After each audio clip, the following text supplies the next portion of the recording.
болката в гърдите.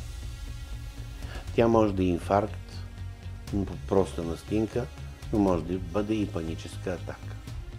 А ранната среща с вашия лекар да се окаже, че имате фатална болест, от която може да умрете.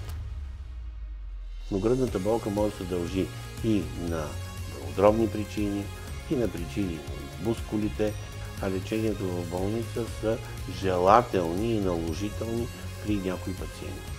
Те смятат, че може да е инфаркт, изпадат в паника. Болката при херпес зостер. Да. Много драматична. Може да И то в продължи началото. с дни. Тук е оплахата при паническата атака. Така че не може с хранителни добавки да лекуваме или да профилактираме белодробната емболия. Самото залежаване създава условия за натрупване на тромби в краката. Първите неща, най-важните, е консумацията на течности. Водата спасява от много неща. Гръдната болка може да ни насочи към болест, от която се умира. Здравейте! Добре дошли в Арбилискаст. Аз съм професор Борислав Георгиев, а вие сте с поредния епизод на Здравето е наше. Днес пак ще говорим за много чест симптом в живота – болката в гърдите.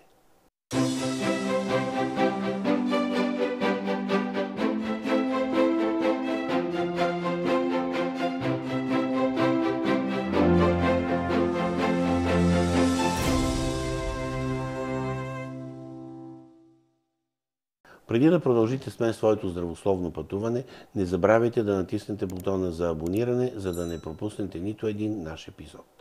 Болката в гърдите. Тя може да е инфаркт, проста настинка, но може да бъде и паническа атака. Знаете ли, че може да си мислите, че болката е безобидна, а ранната среща с вашия лекар да се окаже, че имате фатална болест, от която може да умрете. Днес ще говорим какви са характеристиките, причините на гръдната болка. Наш гост е професор Лилия Демиревска, мой много стар приятел, с която работиме последните, може би повече от 10-15 години, която работи в клиниката по кардиология на Военно-медицинска академия. Здравей, Лили, добре дошла. Темата, която ще дискутираме, е ежедневна в нашата практика. И така, гръдната болка. Тя е ежедневие. Но когато аз бях студент и когато започнах своята работа, в големите учебници пишеше, че има около 160 вида гръдни болки. В действителност лекарите са в състояние да разпознаят голямото направление, в което попада гръдната болка. А вече специалистите могат точно да поставят диагнозата.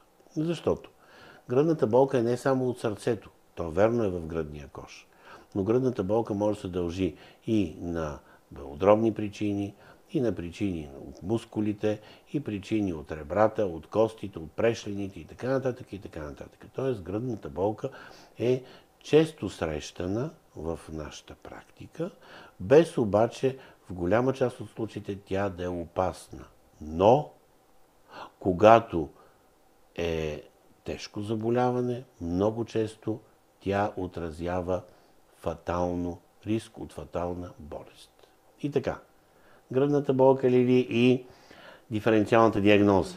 Всъщност това е най-богатата диференциална диагноза от всички болести, защото, както виждате, в гръдната кухина се намира страшно много органи. Практически всяка една система има орган там някъде наоколо. Около сърцето има бели дробове, има едно обилие от много големи съдове, наблизо се намира черен дроб, стомах, към тях добавяме и междуребрената мускулатура, между прешлените пространства, също така и нервите, които излизат от прешлени, така че наистина всеки един от тези органи може да даде гръдна болка, която много да прилича на много сериозно животозастрашаващо състояние. И то може да бъде животозастрашаващо. Но пък това не означава, че онази болка, която не е животозастрашаваща в млади възраст, когато примерно спортуваме или извършваме някаква физическа активност и ни духне вятъра и леко настине едната ни плешка, това не е същата болка, когато сме 50-60 годишни и я получиме пак там някъде. Да, разбира се, възрастта има много важно значение, защото с напредването на възрастта се увеличава риск от исхемична болест на сърцето. Така че нататък след 50 годишна възраст Айде след 45 за мъжете и след 55 за жените, защото за жените има 10 години така толеранс заради протективната роля на естрогените, но след тази възраст наистина риска става по-висок. И ако погледнете процентите на заболявания, които могат да доведат до гръдна болка, вижте каква е разликата между възрастта, например, до 44 годишна възраст и възрастта над 80 годишна възраст, където вече типичната сърдечна болка става повече, докато в младата възраст в повечето случаи болката е по-скоро свързана с коремни органи, с тревожност и такива по-несърдечни причини. Да, нека да не забравяме, че е много характерно, особено за младите жени и за жените, перименопаузно е паническата атака. Тези състояния, които много често, ние малко по-нататък също ще говорим за тях. Но също така да не забравяме при младите мъже, които спортуват, че може да имат травматична болка.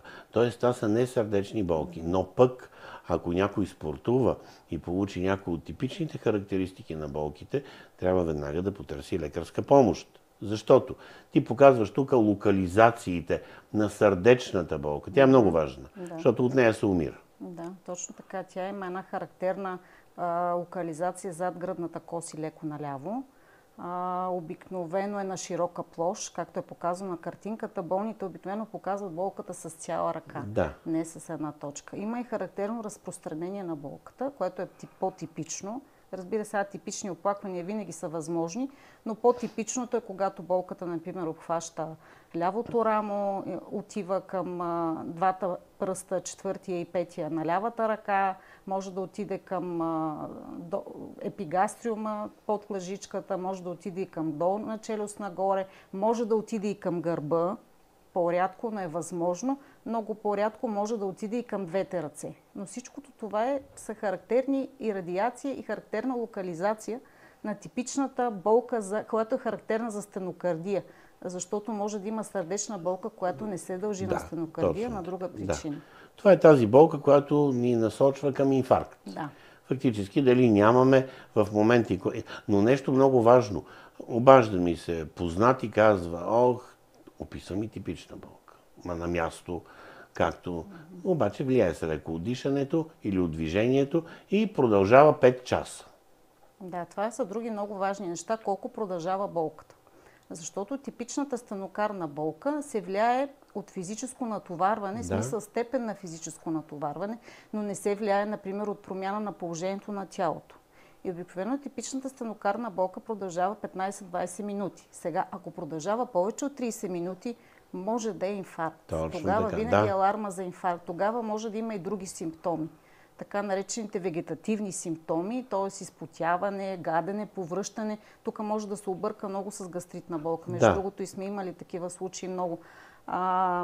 Но когато продължи 5 часа, и не е толкова драматична, малко вероятно да се дължи на коронарна болест или на инфаркт или на стенокардия. Или когато през нощта е спал на течение човек и се събужда, цяла нощ го е мъчило нещо в гърдите, пък става, започва да се движи, тя не се променя, но го мъчи тази болка и продължава ден, два, три. Със сигурност няма как това да е нито инфарктна болка, нито стенокардна болка. Но, нека да кажем за тия характеристики. Аз си спомням едни описания в уния години, когато имаше много стенокардия, по-малко ги така интервенирахме, нямаше тези възможности, лечението беше ограничено. Имаше жени, които ми казваха все едно, че ми е седнал слон на гърдите. Тоест тежи като плоча. Тоест това е много характерно човек да знае ето описанието, което е зад гръдната кост. Тежест по някой път може да опасва цялата гръдна половина, сякаш ги стяга някой с един голям пояс или колан. Или с менгеме, точно така. Да. А каква е разликата при много старите хора? При старите, за съжаление, нещата много могат да бъдат атипични. Може да няма типичната болка. Може да бъде всъщност единствено една силна отпадналост и умора. Може да протече под формата дори на неадекватно състояние. Някога на задух, на недостиг на въздух. Да, често задух. Да. Което означава също, че това са хора над 80-85 години, когато се появи някаква такава симптоматика, особено когато лекаря е казал на този човек, че той е високо рисков, от гледна точка на наличен диабет, висок холестерол, високо кръвно налягане, желателно е да се направи консултация с специалист. Да. Особено ако е остро това състояние, ако е настъпило през последните минути и час, може да се направи. Трябва една електрокардиограма и да се види, разбира се, от лекар. Това е класическия признак на това, което пациента показва. Той много често може да не ни каже, че има определена симптоматика, но може само да покаже. И като покаже, и тук първият въпрос е колко време, после питаме за силата, защото тя може да е много лека и той да се изплашил просто. Но тази гръдна болка, ние затова и по-нататък ще говорим и за острия инфаркт, но гръдната болка е много важна, за да откриеме рано или да поставим правилната диагноза. Да. Сега тук показвам една болка, която е не по-малко драматична като оплаквания. Това е болката при перикардит.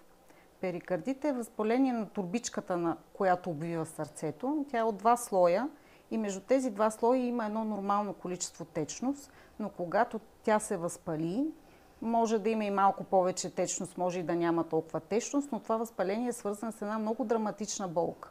Тази болка вече, за разлика от болката при инфаркт или при стенокардия, може да трае часове. И да бъде наистина много силна. Това, което е по-характерно за нея, че се облегчава, когато пациента се наведе напред. И за разлика от стенокарната болка, която казахме, че не се влияе от дишане или от завършване на положението на тялото, тази болка при перикардит може да се засили при вдишване и точно при промяна в положението на тялото.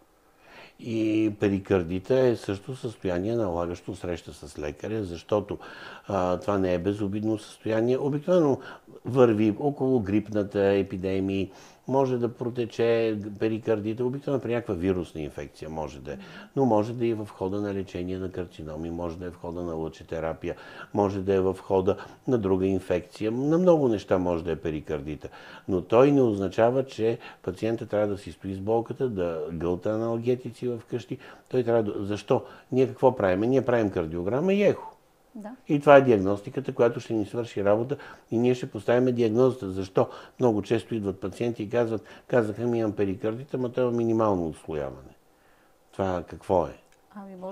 Това минимално отслояване може да е и масна така, между другото. Да, точно така, може. Така, но обикновено по-често перикардит става в хода на някаква остра инфекция. Даже ние затова ги питаме пациентите дали са имали скорошна инфекция, дали са имали хрема, настинка, температура и така нататък. Но ако не започнем своевременно лечение на един перикардит, той може да рецидивира по-нататък. Да. И за това и това заболяване е важно да бъде открито рано и да се лекува адекватно. И самото лечение на перикардит също е продължително. Не е много кратко, само толкова време, колкото да протече инфекцията. Да, това трябва да се запомни, че може да продължи седмици и месеци. Но има нещо характерно, ако е много малко отслояването, може да чуеме ние триене. Да, може да се чуе. И затова човек да не се радва, като му кажат нямаш течност или имаш минимално количество, а просто трябва да е сигурен, че отзвучава причината, т.е. инфекцията или това, което е довело до перикардита. Много е характерно. Да, гръдната болка при перикардита е много важна. Тя, между другото, се засилва в легнало положение. Да, затова тази картинка, която показва, че ако се наведе напред, даже имаше такава, казва се, полза на Мориш се мухамеданин, която има при още едно заболяване, се облегчава в това положение, но и тук също се облегчава така, като е наведен напред пациент. И добре, какво направят хората, ако получат тази болка, да не се успокоят, че е 2 часа, да видят влияе ли си или не от дишането и все пак да отидат, не да чакат до сутринта, да се обадат, да ги прегледа лекар, да им се направят кардиограма. ЕКГ-то е променено. Значи при променено ЕКГ лекаря, който ги преглежда, е длъжен да ги насочи към кардиолог или към лечебно заведение. И там вече да се дореши. Там имаме и ехокардиографии и други изследвания. Така че перикардита е много важен. Да, много правилно каза. Най-често аз съм виждал перикардити вирусни около грипните инфекции. Имаше няколко грипни епидемии с перикардити протичаха. Но разбира се, имаме и перикардити. Напоследък виждаме при лъчетерапия, масово Да, имаме те не такъв болят тип. обаче Да, чак толкова много, случайно там някои има се хващат други или от моменти. ЕКГ. Да. Да. Всъщност то проблема на болестите на сърцето въобще, че не винаги първоначалната кардиограма може да Да, донесе така е, до промени. да. Това е между другото причината да се пропуска част от инфарктите дори. И Защото затова се препоръчва да се правят серийни кардиограми, да не се успокояваме, когато първата е нормална, да правим втора след 10 минути, може да се наложи трета, четвърта и така да нататък. не си тръгва пациента от кабинета, когато го преглеждат и му кажат няма нищо на ЕКГ-то, а да изчака това, което казва лекаря, защото много често при нас се е случвало, няма нищо. И като му се каже няма нищо, той си тръгне без да се излезли резултати от кръвта, повторното ЕКГ, защото няма нищо и след известно време разбираме, че е получил остър инфаркт с елевация. Имаме обаче и несърдечна гръдна болка. Да. Тук показваш някой от тях. Някои от тях, които могат да бъдат също много драматични. Едната е безобидна, но драматична. Това е така наречен синдром на Титце, при който има възпаление на ставичките, които захващат ребрата за гръдната кост. Тези ставички, когато са възпалени, стават много силно болезнени. И тук болката наистина е много силна. И ние сме имали млади хора, между другото повече при млади хора се вижда, които идват с много драматична клинична картина и си мислят, че умират. И вероятно в техните очи и усещане наистина е така. И всъщност, когато натиснете с пръсти тези ставички, те стават много болезнени. И тази болка се влияе също от дишането и от промяната в положението на тялото. И се лекува с противовъзпалителни. И едно е много безобидна, но това не означава, че не боли. Да, тя боли и пак трябва да се отиде на лекар, въпреки че някоя болка в гърдите, ако тя се засилва или индуцира при натиск, е много малко вероятно да бъде сърдечна и живото застрашаваща. Но синдрома на Титце пък мъчи с болката си. И тази болка наистина леко, като се завърти наляво-надясно в леглото, се засилва, тъй като се разместват тези ставички. Но това е синдрома на Титце. Той, да, при младите хора лесно се лекува с нестероидни противовъзпалителни. Но другия, който показваш, е нещо много интересно. Нещо много драматично. Да. Това е когато, как да кажем, по-лесно все едно се пука белия дроб и навлиза въздух в пространството между белия дроб и гръдната стена, при което белия дроб се свива към неговия хилус и тогава това може да бъде съпроводено с много силна болка и недостиг на въздух. И това нещо, ако не се вземат веднага мерки, може да доведе до вече и до сериозен и сърдечен проблем, вече вторичен. Може да се развие, например, след рязко физическо натоварване. Също се среща много често при млади хора. Може да има вродени були, например, емфизематозни, които ако се пукнат при някакво физическо натоварване, да доведат до тази сериозна гръдна болка.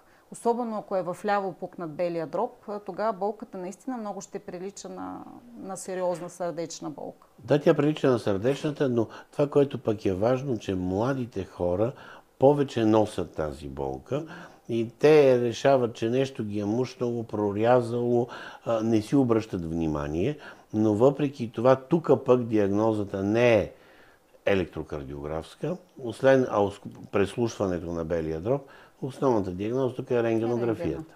И рентгенографията ще ни помогне за да видим точно това промяната в преминаването на лъчите през този въздух, който е в белия дроб. Така че обикновено обаче, ако един човек ходи често на лекар или системно ходи на лекар и той има някакви вродени белодробни, това са често при заболявания, които децата от малки знаят, че имат белодробни някакви проблеми, има вероятност те трябва да бъдат предупредени, има вероятност те да пукнат някои от тия боли. Аз съм виждал предимно при млади хора и вече при възрастните и старите хора, то е по други причини. И той не е напълно колабирал белия дроб. Така или иначе пак това заболяване трябва да се мисли и пак той не е инфаркт с дълга продължителност на болката. Обаче как е то към дишането? Има задух. Това е характерното, че има много изразен недостиг на въздух и пак си трябва лекарска помощ. Тук няма как да мине без просто така. Тук дори някой да чуе, че има такива проблеми, трябва да знае, че не лечението в къщи, а лечението в болница са желателни и наложителни при някои пациенти. Това, което показвам на тази картинка е типичната несърдечна гръдна болка. когато пациентите показват с един пръст, с палец показател точно в една точка. Това е болка, която ние наричаме интеркостална невралгия или така нататък. Обикновено болка свързани с междупрешлени дискове, нерви и така нататък. Това е всъщност най-често посочената болка по този начин. Независимо от възрастта. И при възрастни, и при млади. Вече зависи с какво е свързане. При млади може да бъде свързана точно с активен фитнес и дигане на тежести, например. А пък при възрастните просто заради проблеми с междупрешените дискове. Артрозна болест. Но нека тук да поговорим. Тук има значение продължителността и индуцирането. Да. Значи, може ли да има такава несърдечна болка няколко секунди? Да, това е така наречен будеж. Будеж. Много хора смятат, че като ги забуде тук, пак прекордиално, пак на същото място, където боли при остър инфаркт, например, те смятат, че може да е инфаркт, изпадат в паника, тогава започва да се зациклят всичките събития, но това мушкане е няколко секунди. То може ли да бъде и повече? Примерно интеркосталната болка. Тя може да бъде 15-20 минути, но тя се влияе от движение. Има една друга интересна болка, която е пак интеркостална по своето естество. Това е болката при херпес зостер. Да. Много драматична. Може да продължи с дни, преди да се появи обрива. Преди да се появи, да. Защото това нещо, аз дори предпочитам един такъв пациент да бъде хоспитализиран при тази болка и се появява, може след ден-два да се появи херпес зостер. Да, защото ние в началото не виждаме обрива и се чудим откъде го боли човека, докато не се появи типичния Но това е рядко. Въпреки че хората с херпес зостер обикновено знаят, че са имали, значи той рецидивира, но може и да не, може да е пръв. И то специално в тази област. Той ако е на гърба, ако е на друга част на корема, там са други, няма да се сбърка. Но тук специално за тази интеркосталната. Другото, което е важно за интеркосталната болка, тя влияе ли се от позицията на тялото? Влияе се, да. Да. И това е също свързано, знаем, че това е при натоварванията, при фитнес, в зависимост от завъртането на тялото, навеждането наляво или надясно, може да се засили или да изчезне тази болка, но това пак означава, че трябва да се отиде на лекар, защото пък там тя може да е от фрактура. Тя може да е от прешлени някакви проблеми. Тоест тази болка, тя е безобидна от гледна точка на прогноза на пациента, че не е инфаркт, няма инфаркт с мушкане. Няма как да има инфаркт, който да каже пациента, мен ме мушна тук за 5 секунди или за 20 секунди. Няма такова. Но има други причини. Един перикарден излив също може да муши в началото. Може. Едно усещане още при дишане точно. И това, разбира се, паническата атака. Това всъщност е една от най-честите причини за посещаване на спешните звена по света въобще. Защото пациентите наистина си мислят, че умират. Те имат много силна болка в гърдите, много силен задух. А между другото, по някой път и самата паническа атака може да провокира реален сърдечен проблем на фона на повишена сърдечна честота при един изходно увреден терен. И ние сме го имали такива пациенти. Да. Но класическата паническа атака не е нищо опасно, но наистина е много неприятно за самия пациент, който е... Но е важно, като се каже на пациента, че няма сърдечна болест, има паническа атака и трябва да се консултира с психиатър или с невролог, айде по-добре, защото това е психиатрична домена на психиатрите. Обърнете внимание, позицията на ръката на жената. Това е различно от предишната позиция ретростернално. Тя в образа и в погледа ще видите уплахата. Това пак го има при коронарната болест, но там е повече болката и страданието, отколкото тук е уплахата при паническата атака. И наистина много често в нормалния свят спешността е свързана с панически атаки, но там директно ги насочват към психиатър. Не знам защо в България, като кажем на пациент, трябва да отиде на психиатър, да бъде оценен, той каза, аз да не съм луд. Това е, може би, някакво усещане в нашата популация, наистина. Всъщност това си е болест и трябва да се лекува като всяка друга болест. Но при нас е срамно, не знам защо. Някаква нагласа. Защото консултацията с психиатър тук решава проблема. Иначе започват едни бабешки препоръки, вземи си това чайче, вземи си друго. Знае човека, той самия вече се убеждава, защото това рецидивира тази паническа атака. Тя може да има и други, може да има и главоболие, може да има съвсем други, гастроинтестиналните, стомашно-чревния тракт оплаквания. Но тази специално, която е с гръдната болка, е много специфична, типична е за паническата атака и като се каже на пациента, че е нормална кардиограмата, нормални са му кръвните показатели, това не означава, че той е здрав. Да, защото той ще получи пак такава след известно време. Да. И те често ги получават, особено в състояние на стрес, те могат да ги получават многократно. И това е нещо много интересно. Да, много често. Изключително. Обикновено подценявано. Гастроезофагеалната рефлуксна болест представлява навлизането на киселина от стомаха към хранопровода. Много неща могат да го благоприятстват. Киселините, които ние усещаме или хората усещат след обилно нахранване. След обилно нахранване, особено когато има употреба на мазни или пикантни храни. И алкохол. И алкохол. То може да бъде съпроводено и с кашлица, например, може да бъде съпроводено и с кисел вкус в устата, в гърлото. Усещат го повечето като парене зад гръдната кост. Но може да бъде усетено и като болка, реална. Но това е това, което не ти влиза в устата. Да. Защото когато влезе паренето в устната кухина, ти разбираш, че е върнато съдържание от стомаха.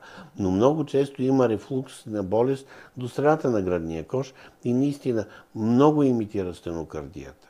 И обикновено трябва човек, като се появи такова нещо, да една среща с лекар. Това лесно се диагностицира, лесно се и лекува. Да, изисква режим на хранене. Много важно. Много важно. Режим на лягане, кога да си ляга човек, да не си ляга веднага след нахранване, да спи леко на високо. И затова нахранването се налага вечерята да е 6-8 часа, за да си легне в 10-11, а не да се нахрани в 9:30-10, да си легне веднага, защото тогава има опасност вече за живота. Защото ние сме виждали пациент с тежък рефлукс, който аспирира и умира от аспирационна пневмония, който аспирира съдържанието, което е излязло през хранопровода в устата. Той спи, не може да се ориентира, има, защото стресът е голям, започва един едем, отток на тази част на гърлото заради киселинността на стомашния сок и това създава големи проблеми. И тук фактически ти показваш типичните симптоми, които показва един човек, който е с гастроезофагеална рефлуксна болест. И както го описва човек точно в тази част, в долната половина на гръдната кост. Перфорацията на хранопровода е, слава Богу, едно рядко усложнение, но е живото застрашаващо. Затова по някой път трябва да се мисли за това. Особено когато е съпроводено с гадене, с повръщане. Има и други белези външни, които могат да се заподозрат, но не винаги се мисли за това и може да се пропусне. Да. За това съм я сложила и тази картинка тук. Обикновено е свързано с някакво предразполагащо състояние и обикновено при напани по някаква друга причина може една кашлица дори да го отключи по-сериозна. Така че също трябва да се мисли при силна болка в гърдите, съпроводена с гадене и повръщане. Но все пак това не може при напълно здрав човек. Не, трябва да има изходно увреден хранопровод обикновено, няма как да стане при напълно здрав. Да, затова хората обикновено, като имат такива заболявания, желателно не да пият антиацидите, които се рекламират по телевизията, да посетят гастроентеролог или по-наобщо практикуващия лекар, който да ги насочи към гастроентеролог, за да се уточни.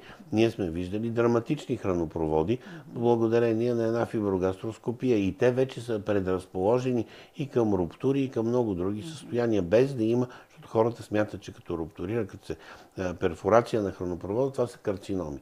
Не е задължително да е карцином. Да, не е задължително. Може и други. И могат да бъдат лекувани адекватно в момента от модерната гастроентерология.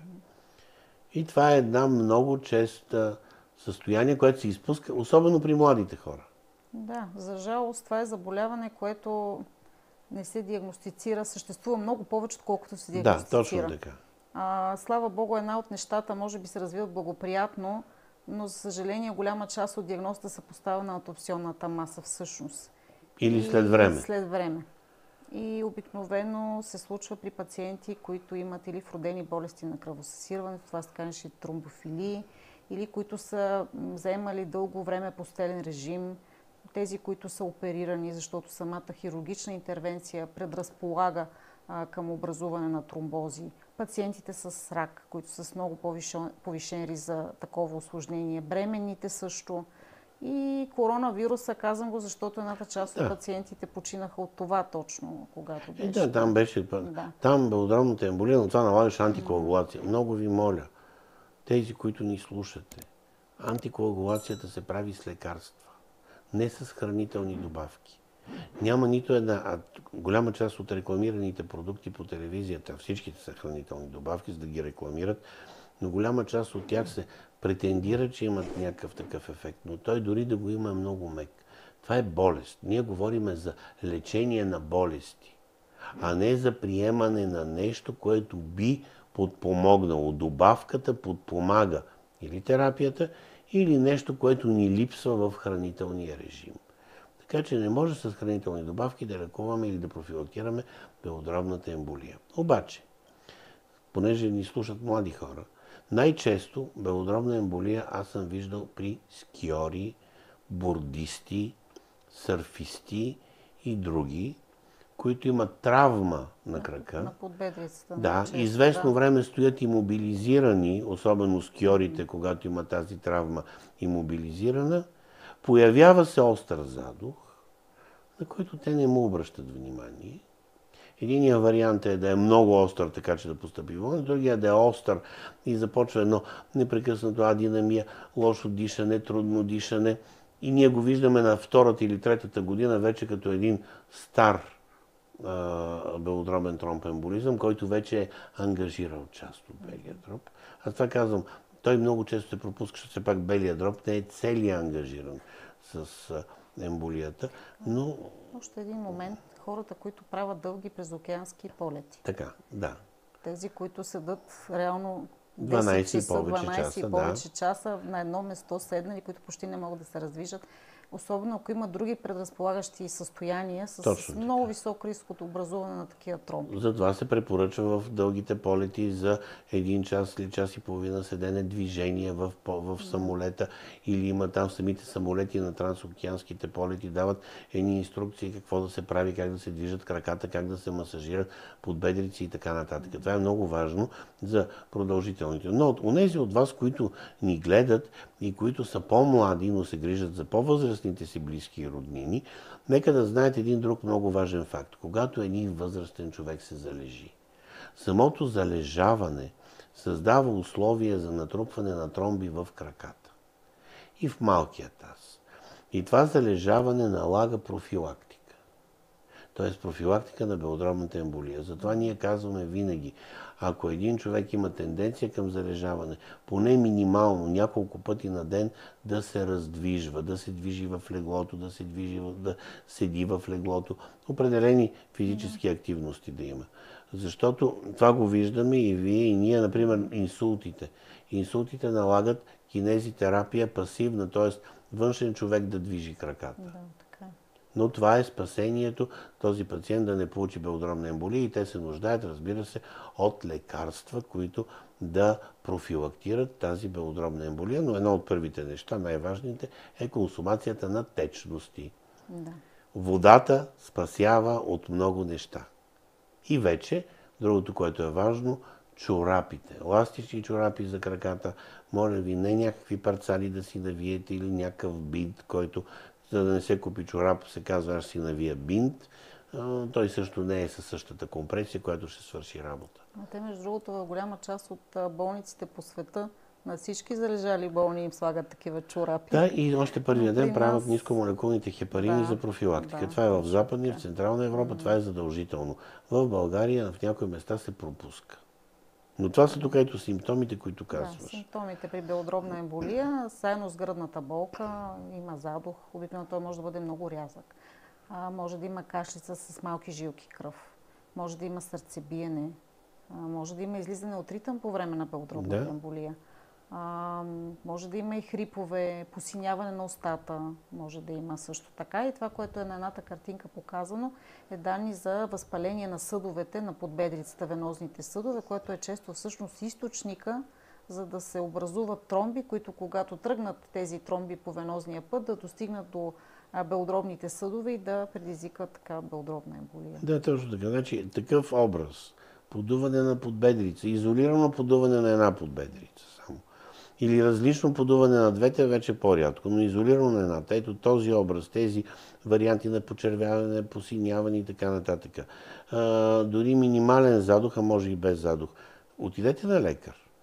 Този лекар, ако ви каже, отидете на съдов хирург или ангиолог, отидете. Те не са много в България, но все пак отидете. В такъв случай не дайте много да се движите. Ако имате такива оплаквания, по-добре в легнало положение и по-малко се движете и краката трябва да са изправени, не да седат свити в коленете, така че внимателно при придвижването, защото тук се налагат много спешност. Тук може да направите много тежка белодробна емболия от литането на тромб. И моля ви, пак казвам, онзи ден имах такъв случай. Идва човек от немалък град близо до София, на който баща му е с хранителна добавка при венозна тромбоза. Хранителната добавка не е лечение. Това, че ви казва, че е по-малко вредна, те може някои да не са въобще вредни, но не са и полезни. И може би най-страшно. Едно друго много страшно състояние, да, което може да доведе до внезапна смърт. И тук трябва много бързо да се хване, защото тук операцията е от жизнена важност да стане бързо. Ако доживее до постъпване до лекар. Но тук трябва да говорим за профилактика. Тук е много важна профилактиката в това. Това е аортната дисекация. Да, аортната дисекация обикновено се свързва с много високо артериално налягане. Всъщност то подпомага на това самата стена на аортата да започва да се разцепва и тази разцепена аорта може вече да се пробие, да нахлуе кръв към гръдната кухина и практически пациента да загине. Да. И сега, понеже все повече млади хора започват да употребяват метамфетамини и кокаин, това са двете неща, които водят до рязко повишаване на кръвното, до хипертонични кризи, освен че могат да предизвикат и спазъм на съдовете, които хранят сърцето. Кокаина и амфетамините могат да доведат точно до аортна дисекация, заради това рязко повишаване на артериалното налягане. И до могат до остри инфаркти с коронарна дисекация, да. С остър инфаркт на базата на спазъм. И това какво прави? Това е внезапната смърт при тези млади хора. Защото в момента, в който се свият кръвоносните съдове от наркотиците, веднага свиването води до спиране на кръвотока, сърцето страда от исхемия и това е внезапната смърт. Но нека да се върнем на аортната дисекация. Дисекацията с какво е характерна? Тя има много типична болка. Да, тук болката отива към гърба.